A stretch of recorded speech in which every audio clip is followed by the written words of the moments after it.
Hello, good morning students. आज हम एक टॉपिक पढ़ेंगे शॉर्ट वीडियो के माध्यम से और बहुत क्विकली हम इस चीज़ को समझेंगे कि संज्ञा कहते किसे हैं, ये कितने प्रकार के होते हैं, इसमें क्या क्या चीज़ें आती हैं। सबसे पहले किसी वस्तु, स्थान, प्राणी या भाव आदि के नाम का बोध कराने वाले शब्दों को संज्ञा कहते हैं।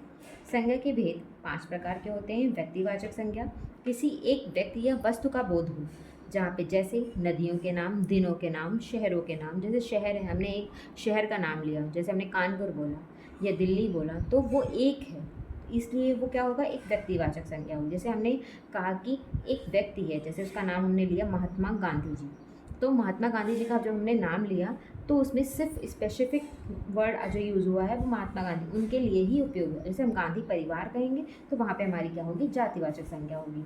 नेक्स्ट है जातिवाचक संज्ञा, एक ही प्रकार की वस्तुओं या व्यक्तियों का बोध करा। अब जैसे हमने भी बताया कि जैसे हमने कहा गांधी परिवार, तो उसमें एक ही तरह के बहुत सारे लोग होंगे, तो उनका हम बोध करा रहे हैं, तो इसलिए वो जातिवाचक संज्ञा होगी।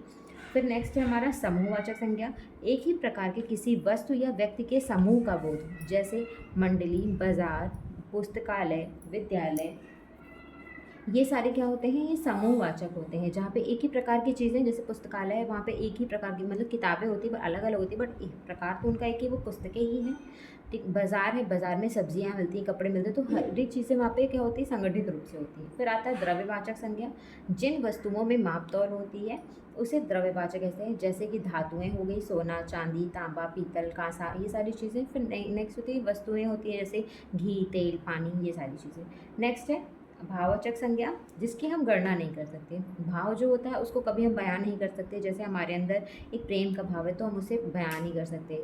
जैसे उसी तरह अमीरी है, गरीबी है, ममता है, गर्मी है, बुढ़ापा है, ठीक, अब ये सारी चीज़ें हैं जो उन चीज़ों को हम अपने भाव से व्यक्त नहीं कर सकते हैं, उसे हम भाववाचक संज्ञा कहते हैं। थैंक्स फॉर वॉचिंग, मिलते हैं नेक्स्ट क्लास में।